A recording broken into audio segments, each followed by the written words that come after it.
Hello everyone. So, in this video I will chronicle my buildup of the U.S.S. Centaur, one of the Kitbashes from Deep Space Nine, Season 6 I think. So, I actually did all of this, what you're about to see, I did it all last night. I did kind of a marathon, even though I had to get up early this morning. But yeah. Let's see here. This is what I have thus far. Yeah. As you can see, this is the saucer of the Excelsior, the AMT 1/1000 scale, 1/1000 scale Excelsior, and this is the roll bar and torpedo launcher from the Reliant in 1/537 scale or so. So yeah, and it just mounts right there. And once I get, I'm going to use clips to clip this, so when I clip it together, it'll, everything will be glued down. It kind of isn't seating perfectly all the way down everywhere, just because, I think I still have some minor sanding and stuff to do. But this getting these two parts together and to sit right took hours upon hours upon hours. And unlike some of the aftermarket kits that you can buy, resin kits, this actually is accurate to how it actually looked. You've already seen a picture of the Centaur, but here's some pictures of the actual studio model, so you can see what I mean.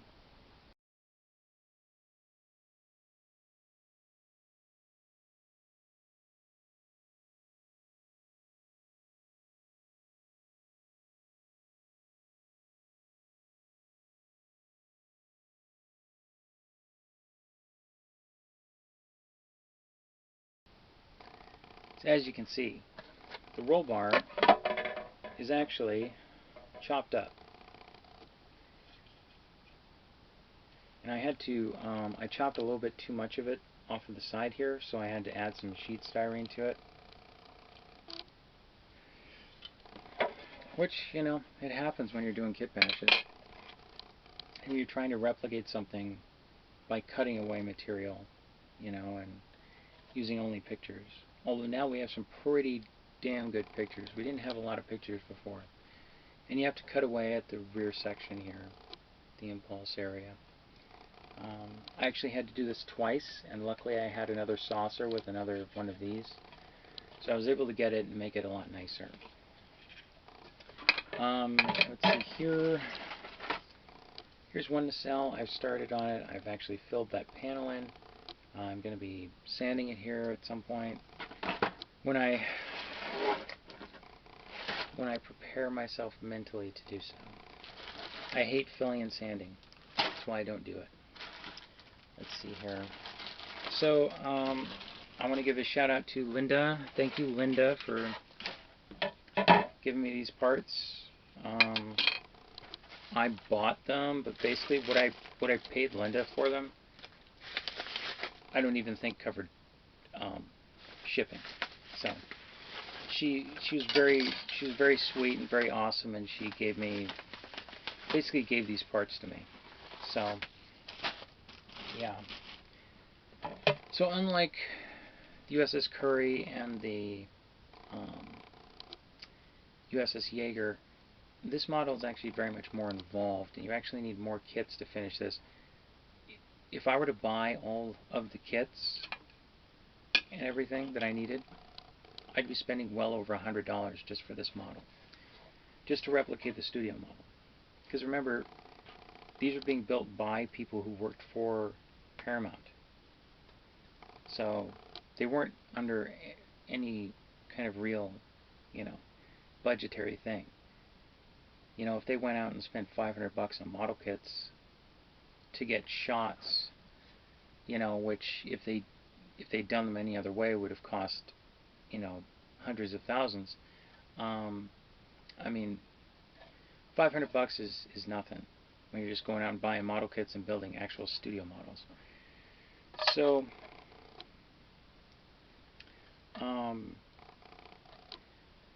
so the Centaur features a 1/537 scale bridge. This actually really fits really well into the design, doesn't it? I think so. I think it looks really nice. But this is the bridge from the Reliant. It's from the Reliant specifically. It's not from the Enterprise. Okay. And then it has the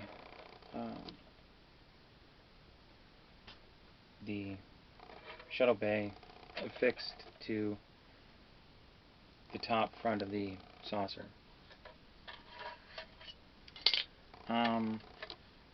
That was going to be my next step because I wanted to get those main pieces put on here before I started assembling the other sub-assemblies together, you know, because I wanted to be able to have the freedom of movement of this. The most fun for me in doing this is not spending hours cutting this stuff away, although the end result is very satisfying. But it's really putting all the Greeblies on the ship. You know, that's the real fun part for me. And boy, does this ship have Greeblies. Lots of them. Let's see here. Is there anything I'm forgetting? I'm probably forgetting something, but it's fine. Doesn't matter. Let's see here. Ah, yes. Here we go. Okay, so if you look at the pictures of the studio model, it has all of these Greeblies on it. It has specifically some around the perimeter of the saucer. Those are these.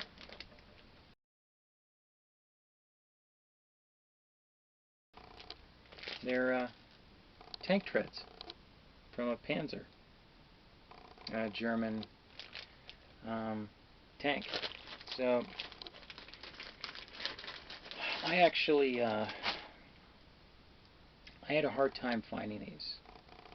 I actually had bought another set previously, and the pictures were not very clear, and so it was hard for me to tell if they were accurate. So to cover my bases, I bought this one. Well, it turns out this one is the accurate one, so I got lucky. And I don't know if they always come this way, but I just happened to get 228 of them. I think you need like 20 or something for this kit. So so I have plenty of these.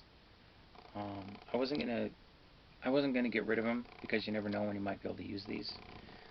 If there ever is another project where I need it, you know, or something, I can use it. So, but at least I know I have plenty of them. So, you know, these, I don't have any cut out, but they go, you know, they're all over the place on this thing. They're on this part, they're on here, top and bottom. The only place where there aren't any tank tracks are the engines. No, they're not. There's another kit that I need. I only have one more kit that I need, but yeah, that's yeah, I'm not going to be able to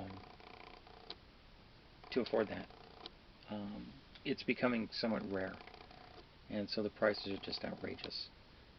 And I just like I would have to spend over $100 for like 8 parts for this model. So there are a few parts that are really key to me in terms of replicating the look of this thing, and I forgot to bring them in, so I will go and grab those right now. But I will tell you that for me, part of replicating the look of this model are these tank tracks. So that was a big one for me. So yeah, I'm going to go and get those parts. Okay, so one of the other kits you need to complete the Centaur is this.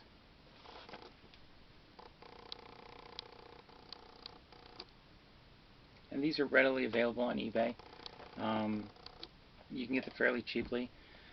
I wanted to make sure that I got one that had the correct parts. So this is a vintage one from 1977, and yes, I'm going to be using it to kitbash. But I mean, you know, if it's readily available, collectors whom actually would want to build this as what it is, probably won't be too upset. But even if they are, too bad. Now, as with most of the parts that you're going to be needing, collecting for the Centaur, there are only a handful of parts from this kit that get used on the Centaur. So I'm going to show you a couple of them here.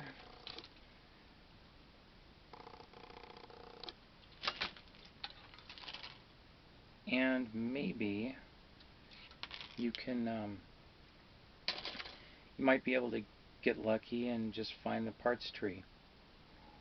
Because yeah, the parts that you need are actually on this tree, and it's the E tree, it's tree E.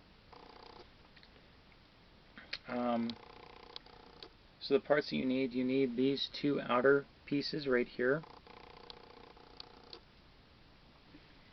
This is part number 12, sprue E. Then you need these two parts right here. So they're all on the sprue, so which makes it easy.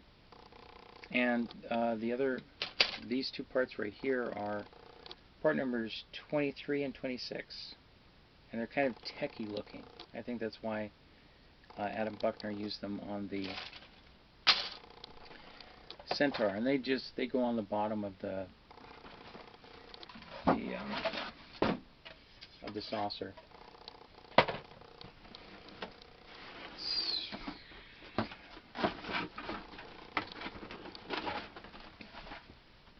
The other kit you're going to need parts from is this.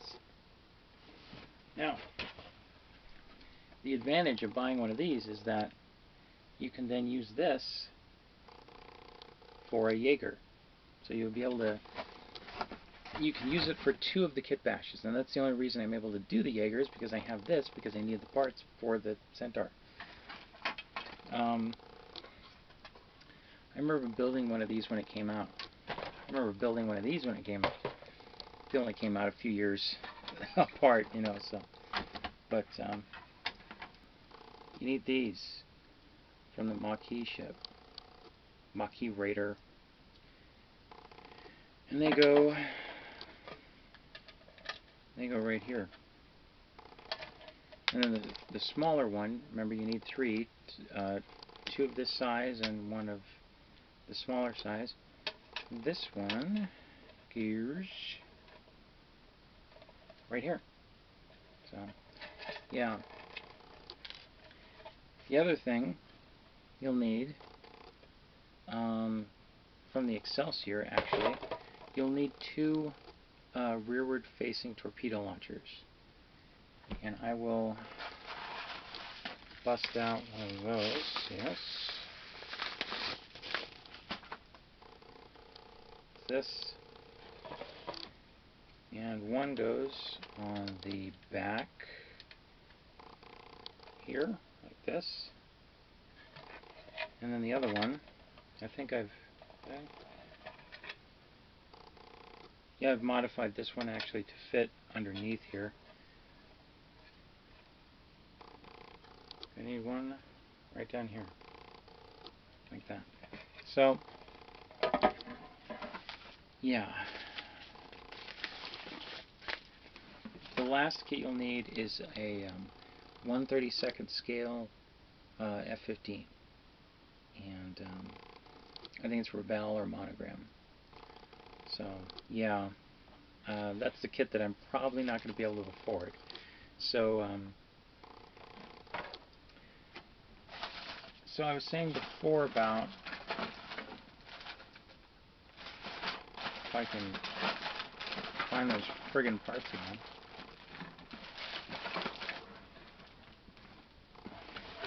This is why being disorganized while making a video is kind of a bad idea. But, where they went.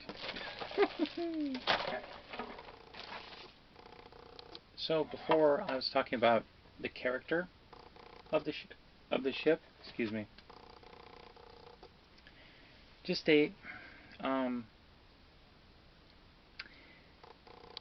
so I have most of the Greeblies to build this thing. I'm just missing the F-15 parts, which are all on one sprue tree. It's like, why can't I just find that? But or why can't they re-release the model kit? That would be helpful. But there are certain parts on this thing that help to really make it what it is, and the parts that do that, in my opinion, are the Reliant bridge and the Excelsior shuttle bay up front. These vent thingies from the Maquis ship, and the little tank tracks, and then these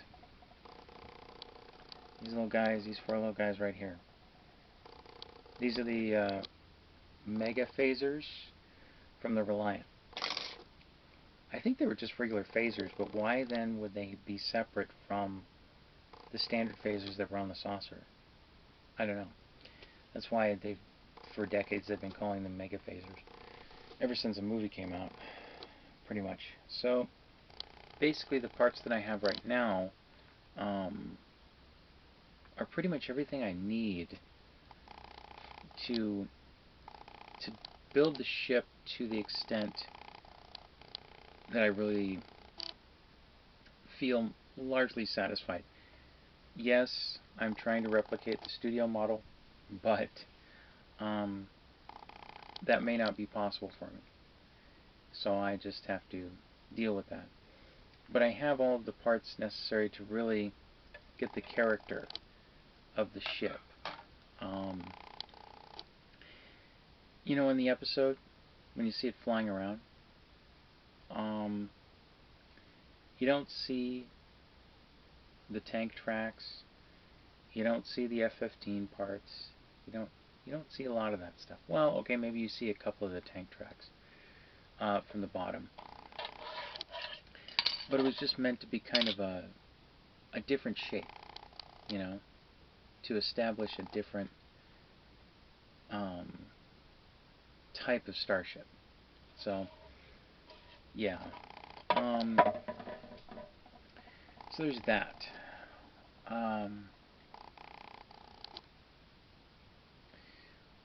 So the next thing that I have to address, the decision I have to make, is with the color. So if you look here, I'll post the pictures again.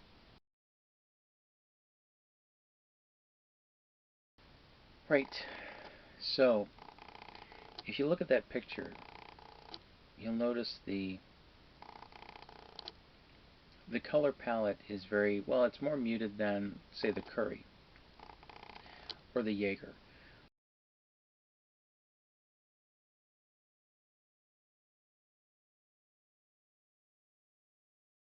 But you couldn't see any of those colors in the episode. And so the question then becomes, as is the question with all starships in Star Trek, because in Star Trek they would often color time the ships. So what that means is they would actually alter the color of the ships depending upon the shot or whatever. So you had like the Refit Enterprise or the Excelsior, which in the earlier movies looked gray. You know, both of those models were actually white. You know, they had the Aztec paneling, which was multicolored, but it basically was a white ship.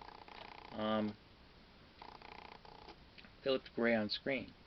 So, do you paint it to match the filming model, which was never really portrayed on screen, beyond in shape and detail. In terms of color, it wasn't represented. Or do you paint it how it looked on screen? When I painted my 1/350th scale Katinga, I got shit from people who were saying, "Oh, it's actually green." I'm like, "Oh, I know that, but like I just got done saying, I painted it gray because that's how it looks in the movie." You know, with a lot of modelers, because it's male dominated, there's a lot of one-upsmanship. There's not a whole lot of camaraderie. It's that whole toxic masculinity thing. It infects even scale modeling. It's like, just put that stupid bullshit aside for a while, will ya? Oh, God. Anyway, so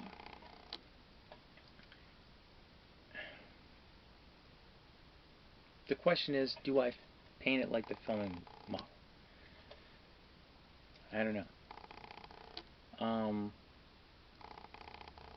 I deviated from the filming model when I painted the curry. But this, I'm going to so much trouble to match it. I think I might just have to match it. But like, a lot of the panels, like on the bottom of this, on the filming model, these panels are painted in copper. It's like, it's just so,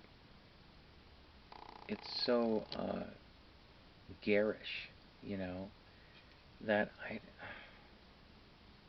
replicating the blue, I think, will be fine, but they were painted with these copper accents so that they would show up, those accents would show up better on screen, under the studio lights. It's a metallic color, it's gonna, reflect more light. So, yeah. I want to stay true to it, but at the same time, I don't know if I want to paint it as garish as it was in the show. Or it was in real life, I should say. In the show, you couldn't see any of that stuff. It looked just kind of like a regular starship in the episode, It just had a unique profile. So, yeah. That's where I am thus far. We are going to proceed with the work. Okay, so I've continued work on the Centaur. You can see here that I have the Reliant bridge attached and the shuttle bay. You notice there's a little bit of a gap here. The filming model was hardly perfect, so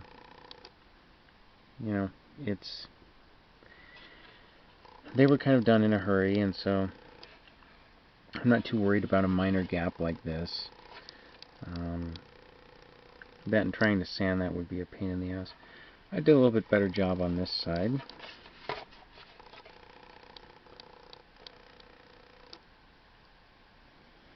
And yeah, I'm pretty happy with it. It's open, I didn't fill it, although I could have. But yeah, it wasn't filled on the studio model either.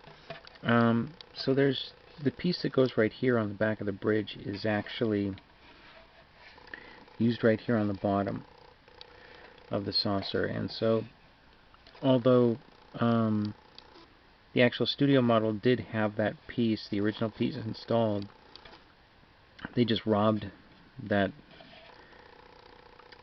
lower part from another bridge. I didn't have that luxury. So I just put a plate back here, and you see there's a little gap, but again, I don't care. You can get a better look here at the grills for the, I think they're Bassard collectors actually, for the Maquis Raider. Yeah. And then you can see here we've got the Reliant roll bar chopped up. You can see where I had to add parts. to make it so that, you know, it was relatively flush with the aft cutout here.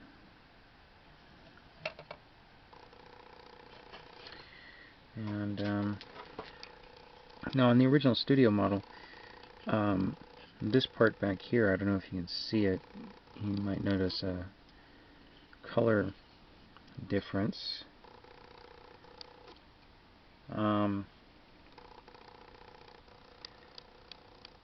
Yeah, this is where the upper half of the Reliant roll bar would plug into this little space right here. On the studio model, he just left it open, but I've decided to fill it using the parts, a part from it was from the upper part of this section here, just a little detail part to put in there to kind of fill it up. So I didn't want to have that very obvious gap right there in the front. Let's see here, get this plugged in. Very specific way that I've figured out how to do this. Now what's cool is that this actually fits on here sometimes tight enough for me to not even have to hold on to it, which will help when drawing, although I do have these little clips, and I use these often. I use them when I sandwich the two halves of the bridge together, and these are very handy. I got these at Harbor Freight Tools. They're cheap but effective. And the set that I got also had larger ones, and these can also come in handy when you need a greater, you know, amount of space. So yeah, there's that. Now that's how it's actually mounted on the actual studio model. It's, you know, it's basically attached to the upper wing section as well. That's all filled in and glued in. And the real one that Adam Buckner made. So, yeah, did my best to replicate this thing. So there we go, there's that thus far.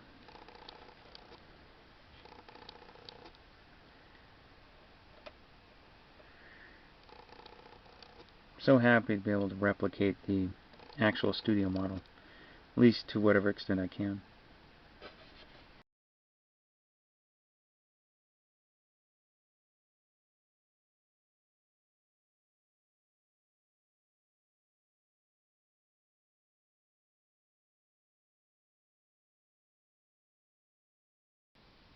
Quick update. So I spent some time earlier today placing the Greeblies on the hull. These are most of the Greeblies that go on there. I still have a couple of tank tracks here and a couple that go right here. But I wanted to leave them off this section because it's going to be painted blue. And I didn't want to lose any of the detail on the tracks, you know, because the more paint you layer on it, the less you're going to see the detail, even though that's why I use Tamiya. But the other paint that I'm going to be using is not Tamiya. So, yeah, and I got a bunch of them on the bottom. And I don't know if I put it in this video, but so there's a German flak gun that's used for some of the parts on this thing. And I said that there was only 4 parts from that kit that goes on here. Specifically, it was these 2 here and these 2 here. I was wrong about that. There are actually 6 parts.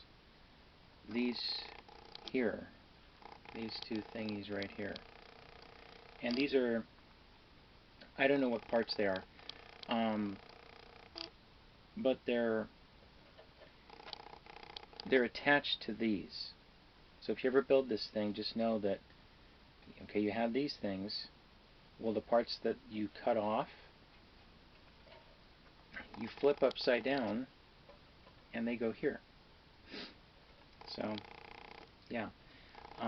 Thankfully, I was reading a thread on the RPF. A couple of people have gone to a great deal of trouble to identify all these parts. So, and I just got some high resolution, well, high resolution for a DVD screen grabs. So now I'm actually able to make out all of the various things. I actually need one of these. So if anybody has an extra Enterprise B Excelsior part like this steel one, let me know. I have two. I just need a third one. So yeah, so I watched the scene, and I actually was able to take part of it from a DVD, not for distribution, just for my own personal viewing, the scene in which this ship appears. And it's nice to have just that snippet, you know, because I can watch the whole episode and be like, well, okay, you know. A couple of the Kitbashes, the curry actually appears in right at the beginning of the episode that features this, the Centaur. And it's the episode A Time to Stand, so for reference. But it was really cool to see this, and to see it flying around, and to know that I have one that's it's in the 95 percentile accuracy range. So, and I don't have all of them out here, but I did mock up the nacelles, and I placed them on the ship, and you know, looked at it from some different angles, and I was like laughing maniacally. If only I had access to those DVDs when I was 20-ish years old and building this for the first time. That one was not as accurate, but this one's damn accurate, and I'm pretty happy with it.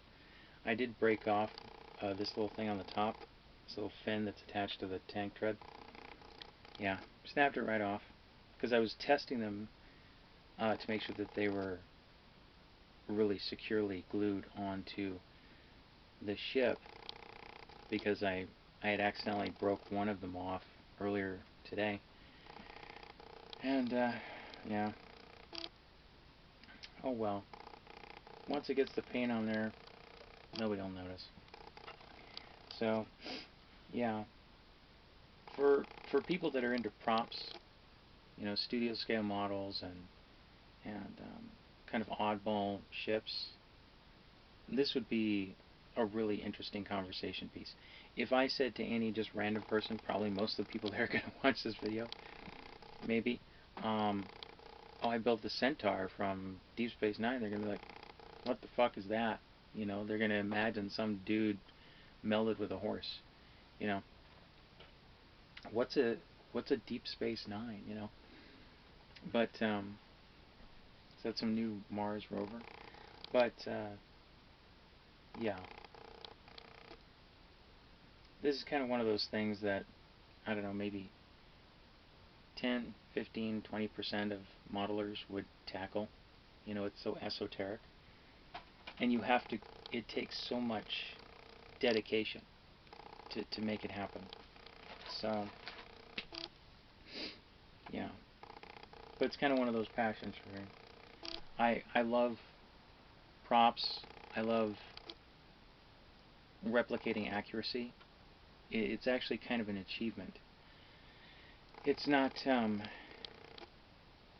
necessarily creatively rewarding, because I'm just replicating something that someone else has done, but it's rewarding in that I have achieved a certain level, a high level, I think, of accuracy. So, you know, I mean, like, I'm the kind of person where I want to hold in my hand the same thing that they had on the set, you know, or that they had at Image G, or, you know, ILM, or wherever, you know. Can't often do that, but with these Deep Space Nine Kitbashes, you can do it. So, yeah, I guess we'll continue on. Okay, so I have just completed assembly on the Centaur. I was able to complete it because I got the last kit that I needed. I am missing one part here. I have another one coming, and I'm missing two parts here. If you have the 1/537 scale Reliant kit, and you have these triangular thingies, or even if you don't have the kit but you have these triangular thingies and you don't want them, I'll take them.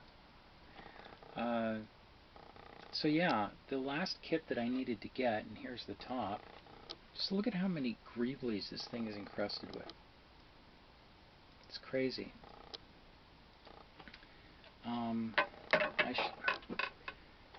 If I'd planned this ahead, this would already be over here. This is the last kit that I needed to get. And it's 1/32 scale.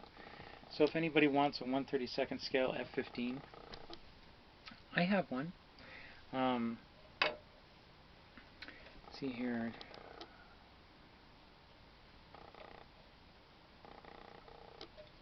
12 pieces. 12 pieces from that kit.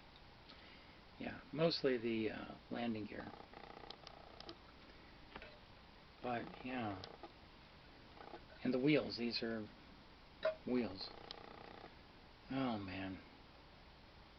I never thought that I would have a Centaur that was this accurate. And when you watch the clips from the show and you take screen grabs or whatever, you know, before we knew what they were, we were kind of like, oh, what is that? You know, what the hell is that? It was like people were ripping their hair out. Now that we know, it's like, oh, yeah, that is that. Oh, look at that. So, yeah.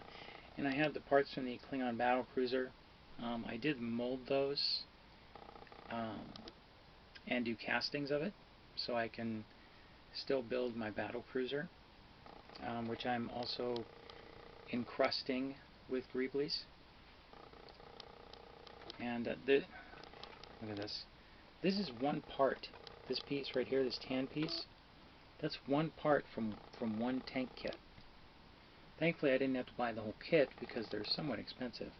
I was able to just buy the parts tree that that part was on. So yeah, this is accurate. This is damn near as accurate as you can get, save for the two triangular things. But yeah, there she is.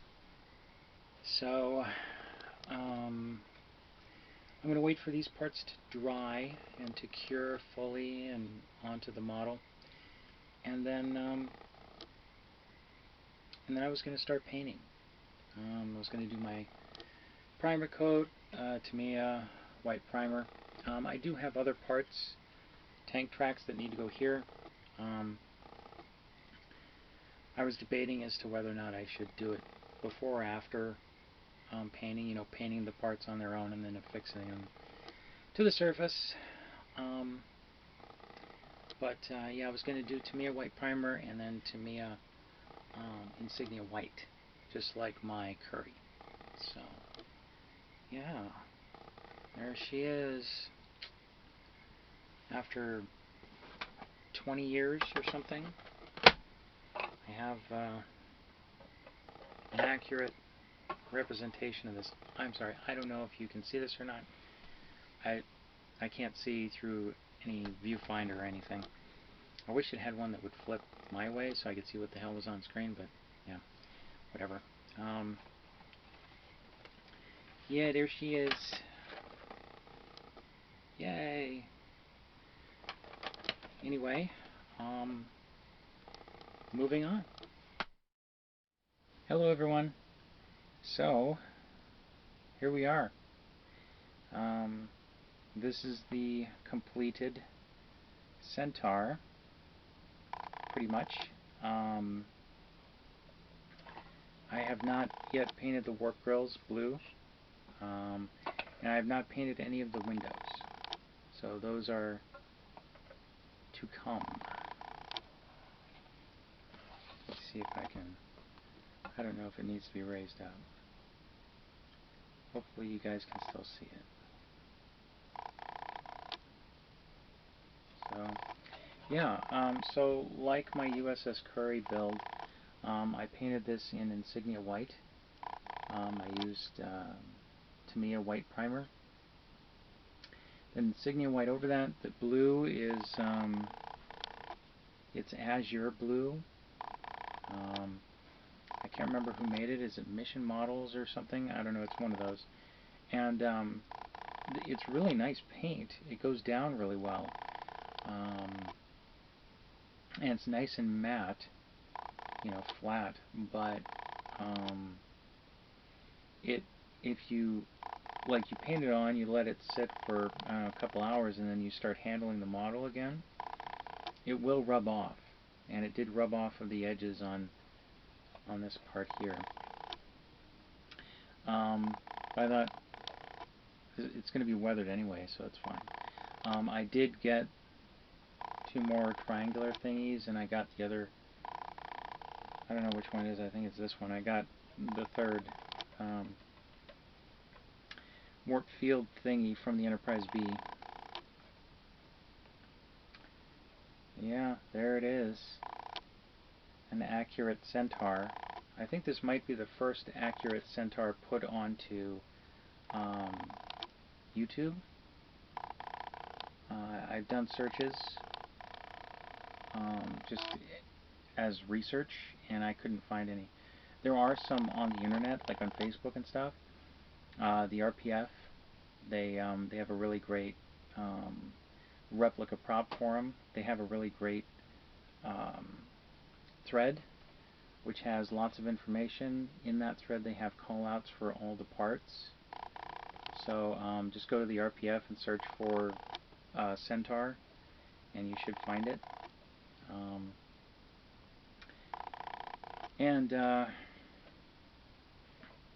Yeah, so I want to thank Linda. Thank you so much for the decals. Linda gave me a lot of information and a lot of parts. So without Linda, this build would not have been possible. And I went with U.S.S. Centaur. It's the actual filming model said U.S.S. Buckner on it, but it was called out as being the Centaur in the episode, so I wanted to reflect that. So I got the decals, got those from Linda. Yeah. So that's it, folks.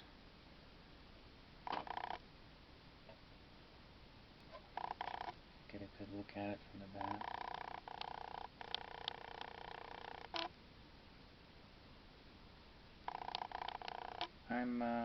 I'm very happy. It's not as weathered as the actual studio model, but it's weathered to my satisfaction. So I'm happy with it.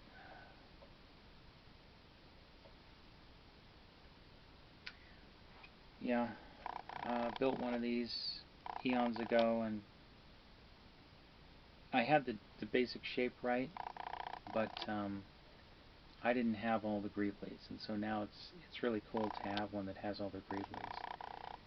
And you could probably count on both hands how many models, fully accurate, built-up models there are of this, at the very least in the U.S. So, yeah, it's cool to have such a unique piece, and I'm happy to have been able to build it and to put it here on YouTube for hopefully you modelers, and perhaps non-modelers, to enjoy.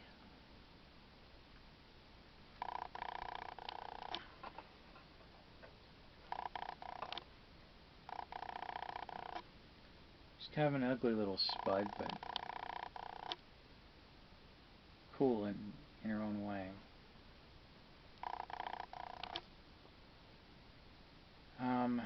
You know, I had written a bunch of stuff out about, you know, that I was going to talk about the design.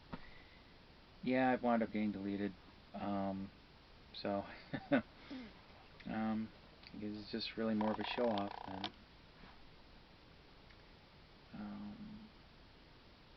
Yeah, the color scheme on this one is completely different from any of the other ships. The Frankenstein fleet. So I couldn't use all the colors that I had, that I'd mixed and whatnot. And this is supposed to, the scale of this, it's supposed to be scaled to the reliant components. So like the bridge and the roll bar. So, yeah.